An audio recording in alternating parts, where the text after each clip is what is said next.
During the City Council meeting held at Barrie City Hall on Jan 18, the Barrie City Council rejected the extension requested by the construction company FRAM and Slokker. The company is building 11-story rental apartment tower on 37 Johnson Street. The development is located in a quiet zone near a senior care home. According to a city bylaw, construction in quiet zones is allowed Monday to Friday from 7 a.m. to 5 p.m. only. The exemption would have allowed the company to extend the construction hours. Barrie resident Len Savella gave a deposition against providing the exemption. Savella said since the construction began, the lifestyle of his family and other residents have been negatively impacted due to the noise, lights, and other disturbances. At the end, the council voted 7 to 3 against providing the exemption.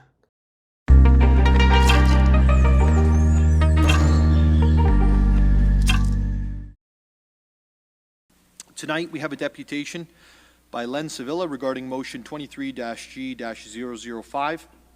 The second request for a temporary noise exemption at 37 Johnson Street for FRAM and Slokker in Ward 1. An emergency deputation was received on the same matter but was later withdrawn. I'll now call upon Len Savella to the podium to provide the deputation. Please note that in accordance with the city's procedural bylaw, a maximum of 5 minutes is permitted for the deputation this evening.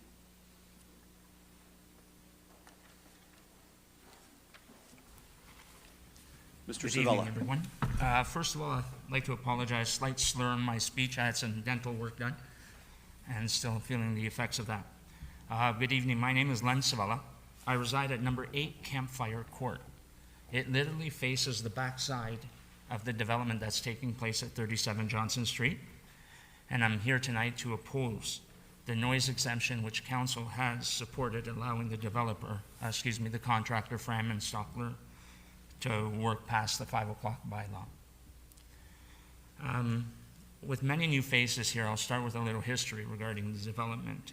It was a development that was denied many times prior to Starlight's application, and it was proclaimed to be a perfect fit by Starlight, even though there were many zoning variances that were requested from coverage, setbacks, parking spaces, and onwards. It was strongly opposed by residents and businesses in the area, with a petition garnering over 400 signatures. Council unanimously denied it, and eventually it was ultimately approved by LPAT. Since the commencement of construction, many factors have contributed into a lifestyle change for my family and myself, as well as other residents. All mature trees in the cul-de-sac were cut down, which were a natural buffer from the building parking lot, and the homes on Campfire. The parking lot has since then been altered, and now vehicles park with their headlights facing all the homes on Campfire Court.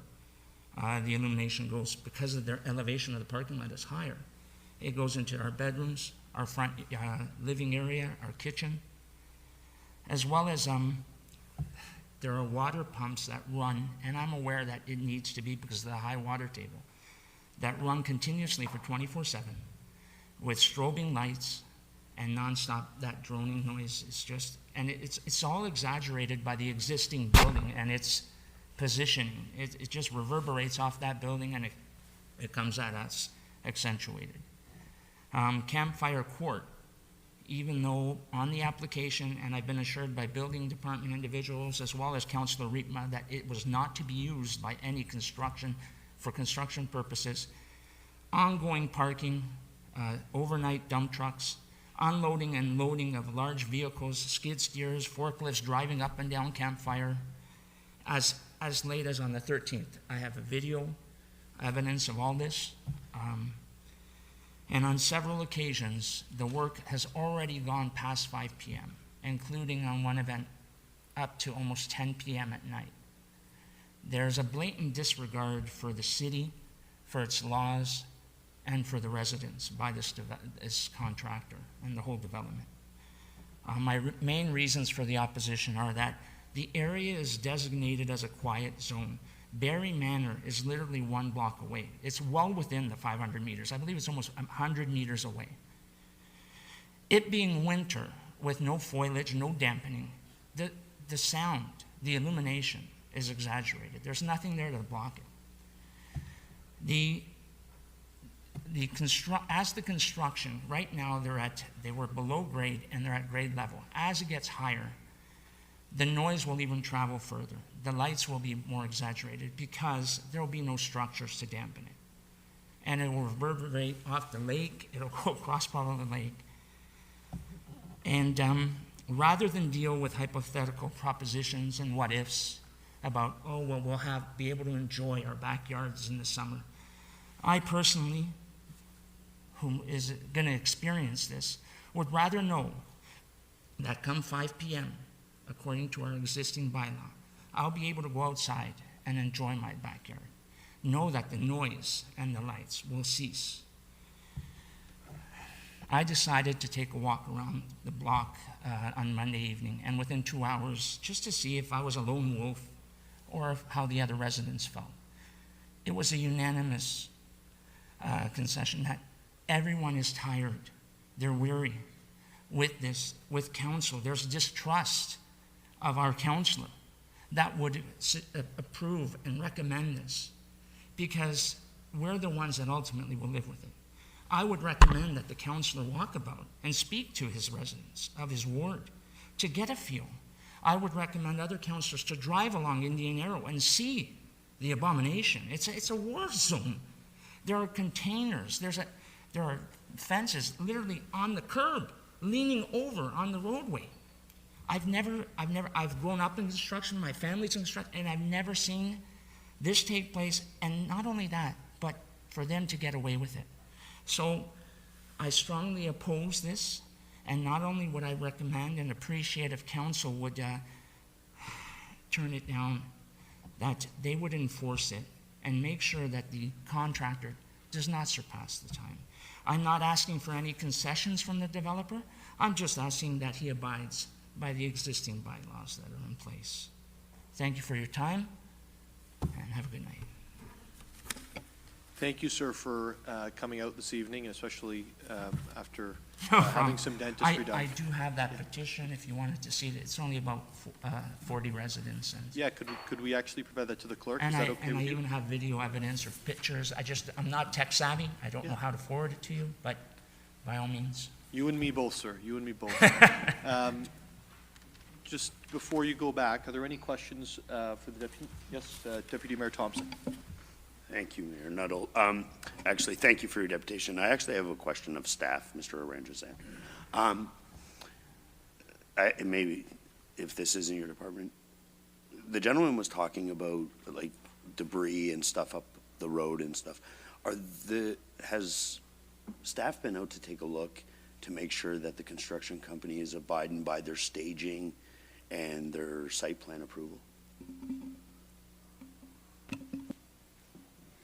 Through you, Mayor Nuttall, to Deputy Mayor Thompson. So staff do go on a regular basis, but certainly after hearing the deputation today, I am making notes, and we'll definitely make sure that the inspectors are out there first thing tomorrow morning to look at these things for sure. But they do go on a regular basis, but then sometimes they go and they leave and things change once they leave. So I will definitely flag this for them again for sure. Yes, sir. I just wanted to add one thing. I initially did not want to mention it because it's personal, but I have brought it to the attention of the councillor. All these alterations have changed our lifestyle. And when I say that, it's because we used to get together in the living area, and we've had to move and relocate. And the reason being is the lights and all the illumination, whether it be from the vehicles or whether it be from the construction. My wife had a 3.5-inch tumor removed from her brain.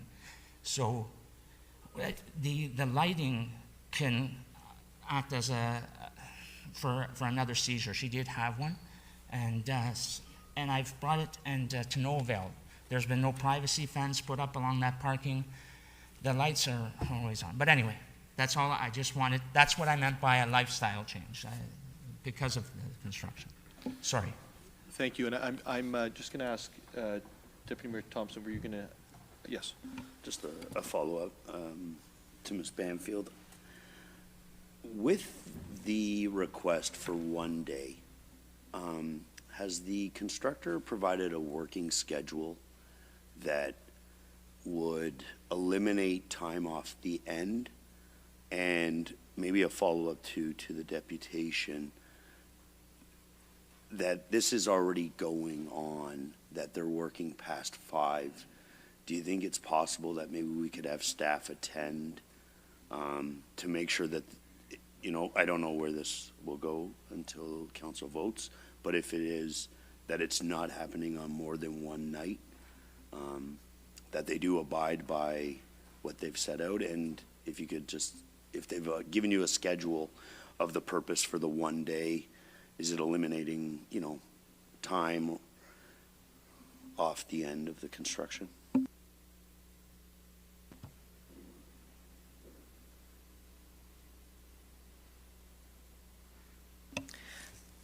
Mayor Nuttall, through you to Deputy Mayor Thompson, I'm going to throw it to Ms. McAlpine.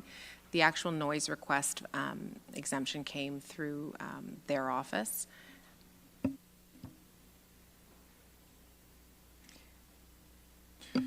Thank you, Deputy Mayor Thompson. Sorry. Mayor Nuttall, through you, with your permission, through you to Deputy Mayor Thompson, it's my understanding, and Mr. Keene, who received the noise exemption request, can provide additional details or correct me if I'm wrong, that the constructor has indicated that permitting the noise 1 day a week will allow them to complete the pours. They haven't provided a specific schedule as far as I'm aware, and the noise bylaw is enforced by Barrie Police Service when they have resources available.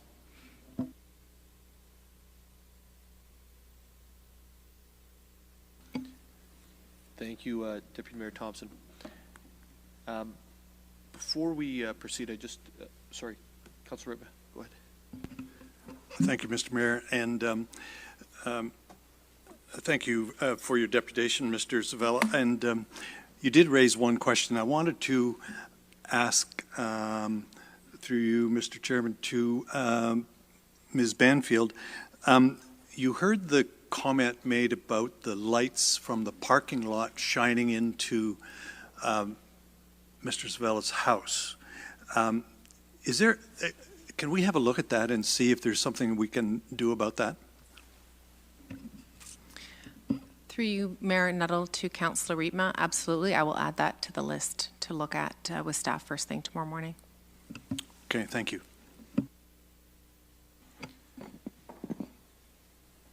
Just very quickly on your deputation, and I'm just trying to get a copy of the exact wording.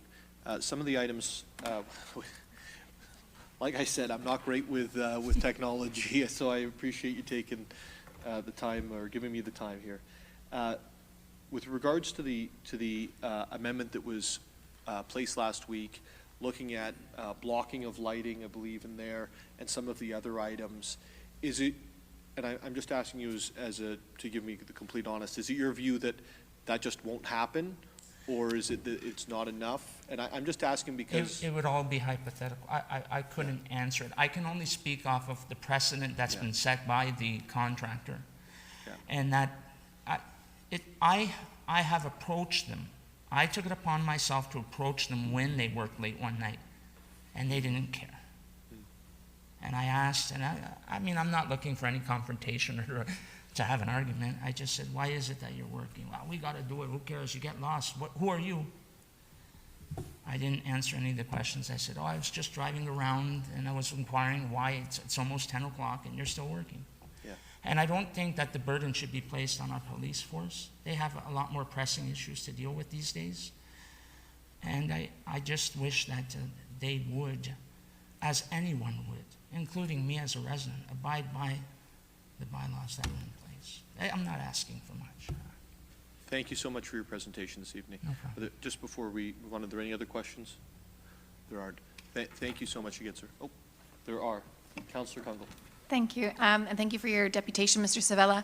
I did want to ask a question before we deliberate later on the item, because it was my understanding that through Councillor Riepma, the amendment had that balance of, while we are extending potentially one evening from the noise bylaw that currently exists, the benefit was seen to be that, one, they're pouring concrete, but two, it could expedite the timeline of the construction overall. And I wanted to know if you favored one outcome over the other. So if we have the opportunity through conversations tonight, direction to staff, as they identified, to investigate things that you brought that were of concern between the lighting, the noise, how that might be enforced. Overall, should council support this? I mean, would you rather see, if it does have an impact, removing the amendment for one night of an extended timeline and having construction go longer into the year? I would appreciate that come 5 p.m. I know I'd rather deal with facts. Knowing that they will finish at 5, Lord willing, if it's enforced the bylaw, have it extended. The 3 hours is such an inconvenience for all the local residents, and over the 18 weeks approximately, it's 54 hours. It would be a week, even 2, have it extended twice. But at least knowing that 5 p.m., it would be done. Some of the wording and comments that I read in a paper from our Councillor Riepma was that they will hopefully have the lights out by 8 p.m., health and safety permitting. I don't want that to be another scapegoat, to sit back and say, well, we had to leave them on because there was still a guy that was working in a darker area. I don't expect them to work in the dark, because if something was to happen, Ministry of Labor would shut down the project, and it would even be extended for longer. The project is a very large development that'll take multiple years to complete. So if it's going to be an extra 2 weeks, it's not an issue. Okay, thank you, that's helpful You're to very know. welcome. That's all my questions. Thank you, Councillor Kungle. Thank you, sir, for your presentation this evening, as well as answering all of the questions. And we will be moving on to those items here in a few minutes. I'm free to leave? I'm free to leave? Sure, or take a seat if you like. No, just leave the podium, sorry. Okay, thank you. Thank you, everyone. It's the old saying, you don't have to leave, but you can't stay here, right?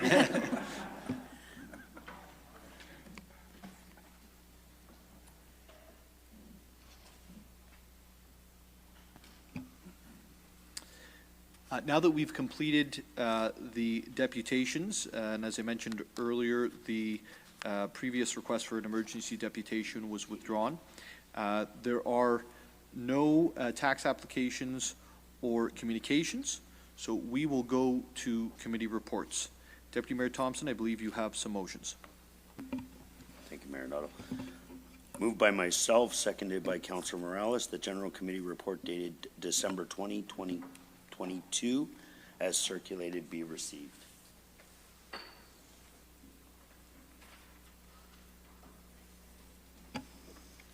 It's moved by Deputy Mayor Thompson and seconded by Councillor Sergio Morales that General Committee report dated December 20th, 2022, as circulated, be received. This is 22-G-185, confidential education and training session. Are there any questions or comments? Seeing none, we'll call the vote. Those in favor? It's approved.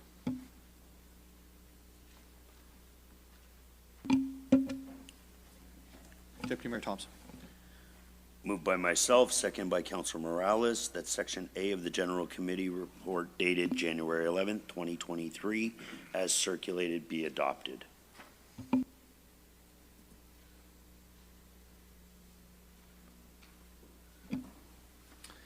It's moved by Deputy Mayor Thompson and seconded by Councillor Sergio Morales that Section A of the General Committee report dated January 11th, 2023, as circulated, be adopted. This is 23-G-001, grant application for Skills Development Fund, Round 3, supported by Georgian College. 23-G-002, lease of city-owned property, 24 Maple Avenue. 23-G-003, schedule of the City Council and General Committee agenda for 2023 to 2026. Are there any questions or comments? Seeing none, all those in favor? It's approved. Deputy Mayor Thompson. Moved by myself, seconded by Councilor Morales, that Section B of the General Committee report dated January 11th, 2023, as circulated, be received.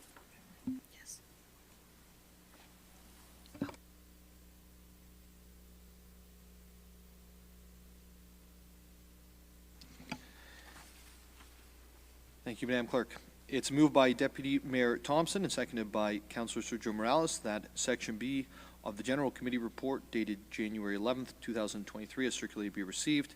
This is 23-G-004, report of the Community Safety Committee dated December the 20th, 2022. Are there any questions or comments? Seeing none, I'll call a vote. All those in favor? It's approved. Deputy Mayor Thompson. Moved by myself, seconded by Councilor Morales, that Section C of the General Committee report dated January 11th, 2023, as circulated, be adopted.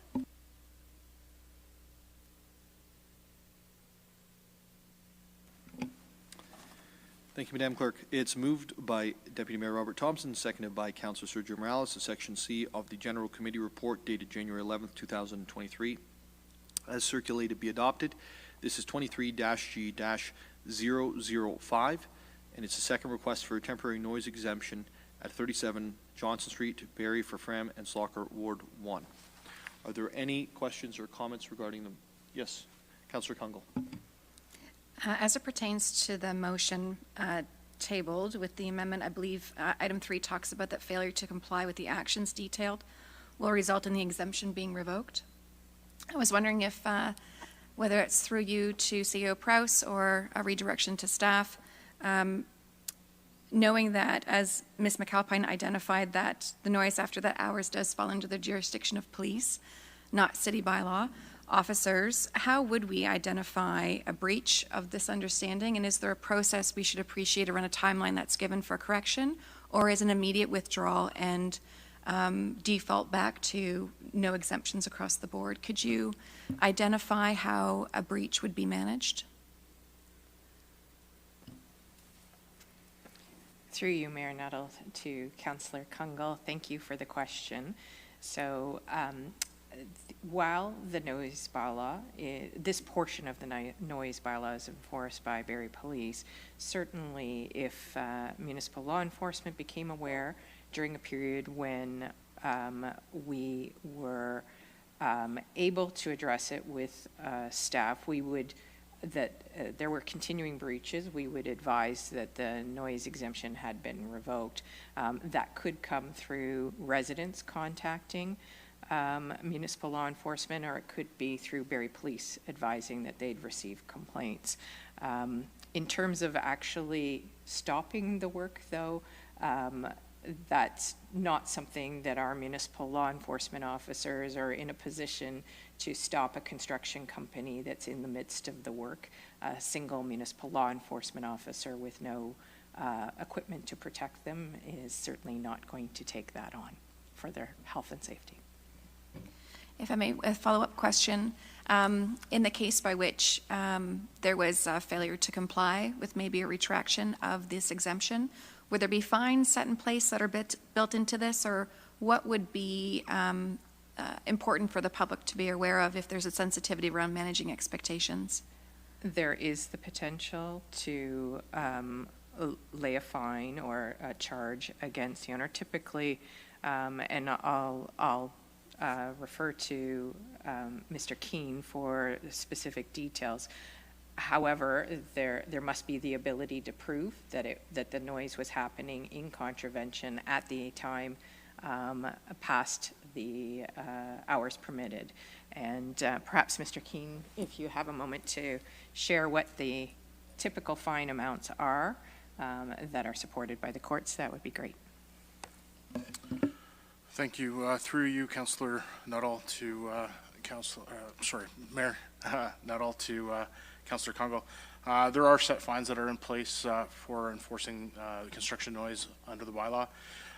They do come with a restriction of the amount of the fine.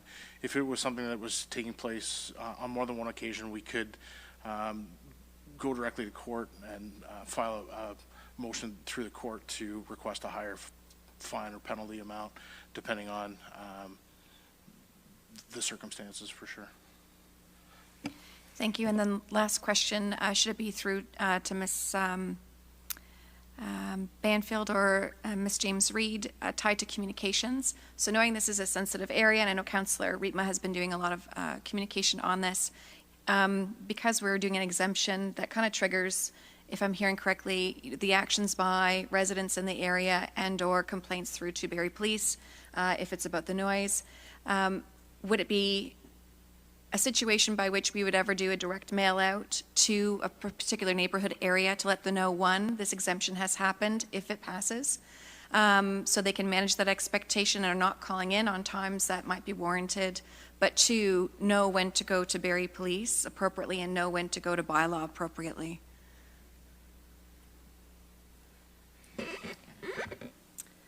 Through you, Mayor Nuttall, to Councillor Kungl, we certainly can do that, and I would work closely with Ms. Banfield on that as we move forward. Thank you. So I definitely appreciate the concerns spoken by Ms. Savella and the history of this development. I also appreciate the accommodation and that balance Councillor Rietma has brought forward around noting that they're at a particular point in pouring concrete, and to try and expedite where possible a minimal exemption. And that's a difficult thing to do. But I am supportive at this point in time in the amendment put forward. I'm very pleased to hear that the concerns raised by Mr. Savella can be looked at in an expedient manner, being opportunities for privacy fencing, mitigating the lighting, and other considerations. And in particular, happy to hear that we can put information in the hands of residents so they can help to kind of identify concerns ongoing. Thank you, Councillor Kungl. Ms. McAlpine. Thank you, Mayor Nuttall, for the opportunity to add some information. I believe when Councillor Rietma amended the motion, as he chose an alternative in the staff report to the staff recommendation, that alternative highlighted and he included in the amendment that as we typically would with a noise exemption, that the requester is responsible for notifying everybody within the area and providing city staff with a list of everyone who is notified. So I just wanted to add that information as context, with their contact information as well. Councillor. That's very helpful. Thank you, Ms. McAlpine. So is there a flow of, should this pass, when it goes into effect based on after the point at which a communication has gone forward, so they're not starting this type of exemption and disruption before there's been a communication that they are responsible for? Thank you. Yes, there would be a time frame for them to have provided the notice before the exemption takes place. Thank you, Councillor Kungl. Are there any other questions or comments? Councillor Rietma. Thank you, Mr. Mayor. And I think that this discussion very much brings forward how disruptive construction like this is to a neighborhood. And certainly we've heard from Mr. Savella, and I've certainly heard from a lot of other neighbors in terms of the issues that they've raised, and that's, you know, concrete trucks, parking all over the place, noise, lights, you know, you name it, it has happened there. And this contractor has, not started off on a good foot with the neighborhood. And I think that's regrettable, and it's really disruptive. This is an attempt to kind of manage the situation better, because first of all, we're going to, while we do increase the hours that they can make noise, it is limited to one night a week, and it's limited to 8 o'clock. And it's limited also to the 1st of June. So at the moment, people are not out in their backyards enjoying the sunshine. We haven't had any for a long time. But in the summertime, when June comes, that's when I'm expecting that people will be out there, and we will then limit the noise back down to 5 o'clock. So this gives us a chance to get the majority of this noisy work done during the winter time as quickly as we possibly can get it done and get them out of the neighborhood's hair. I think the other part of this amendment also gives us some control over the lighting and gives us also more control over the boulevard and the mess that's there sometimes. And as Ms. McAlpine indicated, this amendment also includes a notification to the neighborhood of this noise situation and gives them the phone numbers of the people to contact if they have an issue. So, and it's true, there's no perfect answer to this one, but I think this is fairly short term, and it's probably the best that we can do to help the neighborhood out at this point. So I'm asking for your support, and as Ms. McAlpine indicated, that is, if there is an issue, we can withdraw this very quickly, and then they're back to where they were. So thank you very much. Thank you, Councillor Rittman. Over to Councillor Harvey. Thank you, Mayor Nuttall. Through you to staff. When it comes to the amount of complaints, is anybody able to advise us how many complaints has been received from this particular site since they've began their work? Through you, Mayor Nuttall, to Councillor Harvey. I don't have an exact number of the amount of complaints. We have received complaints on and off all the way from September all the way through to late December. I'm not aware of any new complaints since the start of this year. However, I'm sure there are still some issues. Great, thank you. And a follow-up to that. Now, this amendment allows them to extend their hours by 2 hours once a week. What type of controls would be put in place if this motion passes to know which day of the week they've decided to extend their hours? Because from what I'm hearing, it seems like this is a developer that hasn't been playing by the rules so far, and I'm not so comfortable that they're going to continue to play by the rules moving forward if this does pass. So what type of controls does enforcement plan on putting in place to keep tabs on which day of the week they're going to be using each week as we move forward?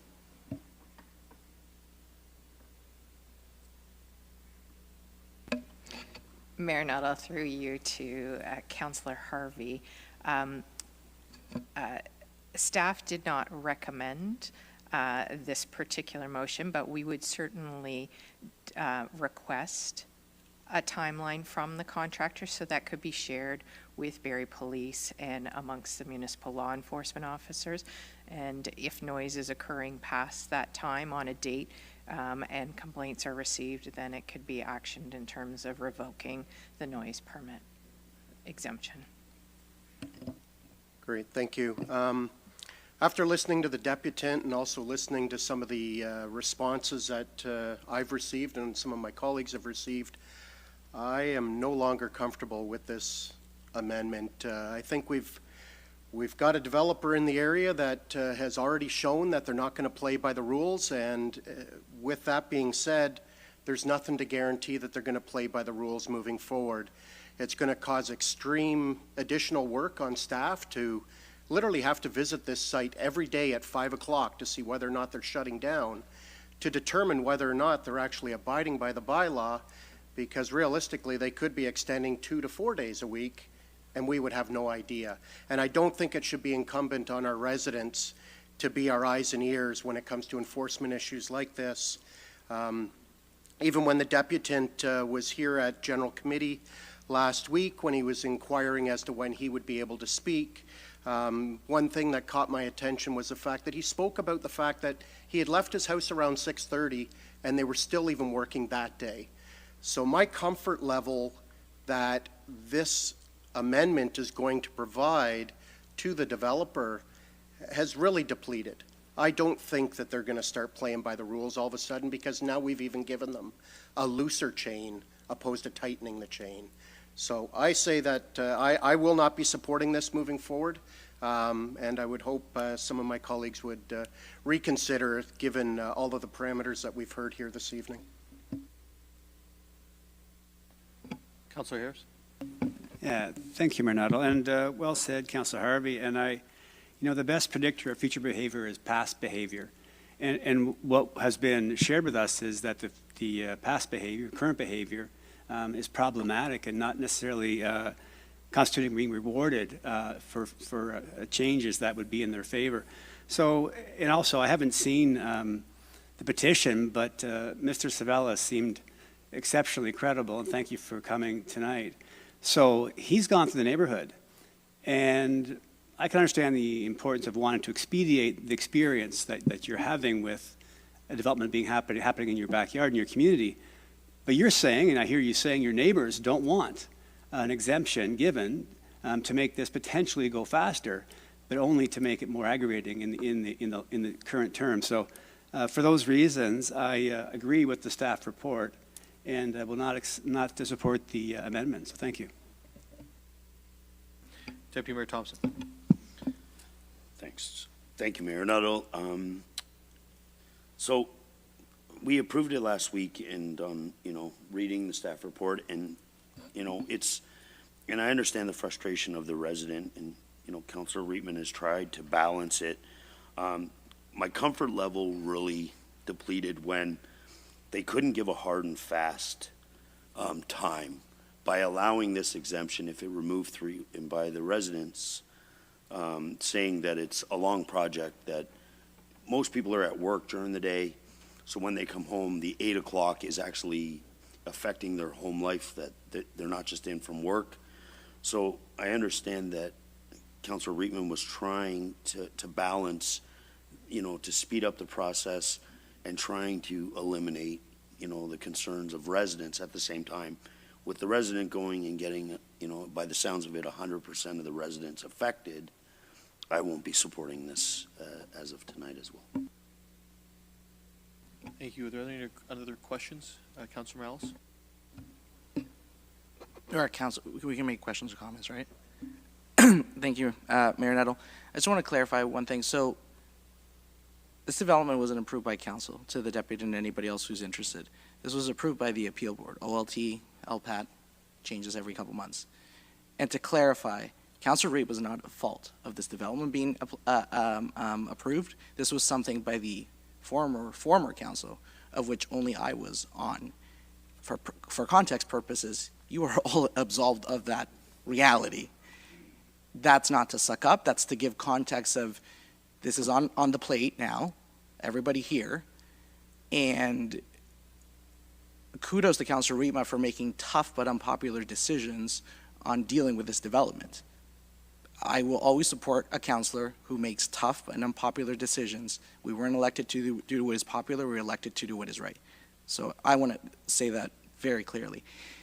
That said, I get what my colleagues are saying about developer hasn't shown a track record of honoring their commitments already, so why do we extend more? Fair point. On the flip side, I don't want to support a motion that is punitive necessarily, or not supporting this amendment to myself would almost be punitive, even though it's a recommended motion. I'm also struggling with the fact that at the end of the day, it's not about getting developer or throwing one more wrench just to kind of stick it to them. Listen, the building's already approved. It's going to go up. Nothing you do can stop that. So from that perspective, we need more housing. This building getting done earlier means X number of families, individuals having a roof over their head earlier. Great question by Deputy Mayor Thompson. Is that 1 month earlier? Is that 6 months earlier? We don't have a clear answer. So I'm really struggling with this one because I get the point about like the developer hasn't exactly shown a track record of stepping up, and they've already disrespected existing bylaws and by extension disrespecting the residents. I get that. But not supporting the amendment for me would almost feel like saying, okay, well, we're just going to double down on the fire, and it might cost a couple of months. And again, getting units to market where people are living in them, in the reality of the rental affordability issue we have, rental availability, I don't care how much these units are, is crucial. So I don't want to throw the baby out with the bathwater. This is a complex one. If any other member of council is going to speak, if you've noticed my words, I'm kind of still in the middle. But I did want to say that I think it's unfair to listen. I don't care if we all go on the street right now. You're not going to have 100% unison take on this. And we're not here to make the popular decisions. We're here to make the hard ones. So I do want to give kudos to Councillor Rietma for approaching this specifically with the fleshed out paragraphs, especially number 3. Thank you, Councillor Morales. Are there any other questions or comments around the table? Councillor Corser. My concerns with this is, as has been repeated across the table, is that this developer has obviously shown no respect to the neighborhood or to our bylaws. They are ones to give them an inch, they'll take a mile, obviously. So allowing this without a hard deadline or any kind of number of how this is going to help speed up the project, without them providing some definitive information on that. And also, I can appreciate the neighbors the community having to have this kind of thing going on. It might stop a week, it might create a week less on the deadline of that building going up, but it creates weeks of stress on a neighborhood that builds up to that. So with that, I can not support this going forward. Thank you. Thank you, Councillor Corser. Any other questions or comments around the table? Seeing none, I'm going to weigh in on this as well. And first of all, sir, one of the things that I wanted to comment, and I couldn't comment earlier with regards to the deputation, during the deputation, but I just want to address one of the items there, and it's Councillor Morales started on it, and I just want to finish the thought for you.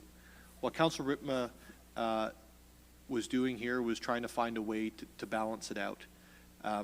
I've watched his career over time, and I know where he stands when it comes to his residents, and quite frankly, he's been trying to do the right thing, and I think if all things were equal and everything could be taken at face value, I think that's where he got. What I heard tonight from the deputant, what we've seen in writing over time here, is that the current rules aren't being followed. And, you know, I don't have a natural belief that developers are bad, but when developers are bad, they're bad. It's just the way it is. And I think going forward for the community there, you know, we've spent about, let's say, half an hour on this right now. This entire decision is about 51 hours, 17 weeks, maybe 54 hours max.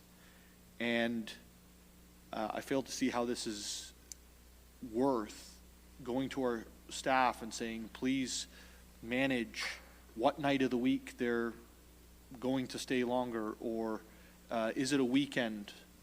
It's a very, very difficult thing when we're looking at the nuts and bolts of it.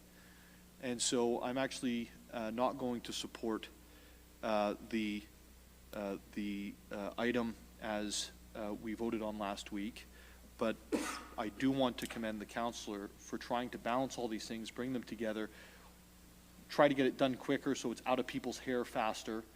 And, you know, after hearing some of the updates this week and now hearing this evening, I want to say thank you, sir, for coming out on behalf of your community and for alerting us to some of the issues.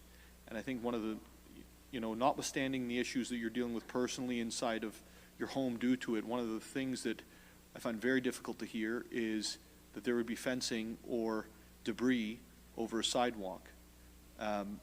That is something that we need to make sure that we're enforcing for accessibility reasons, and it's also something for safety and liability reasons. And so I think that you'll see more eyes over there in the next few days, certainly, and hopefully longer term. Just before we go to vote, are there any other questions or concerns, because some haven't spoken? Seeing none, we'll call the vote. Those in favor of the motion as it is written on the floor? Those who are opposed? The motion has failed.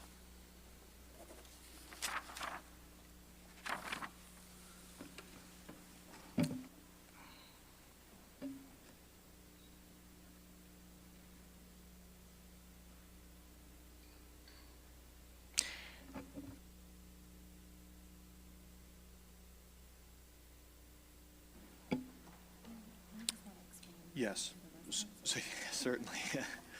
Our clerk has asked me to make sure everyone understands what just occurred. So what just occurred was essentially the rejection of an extension to the noise bylaw, which is in agreement with what your deputation was this evening, sir. Okay?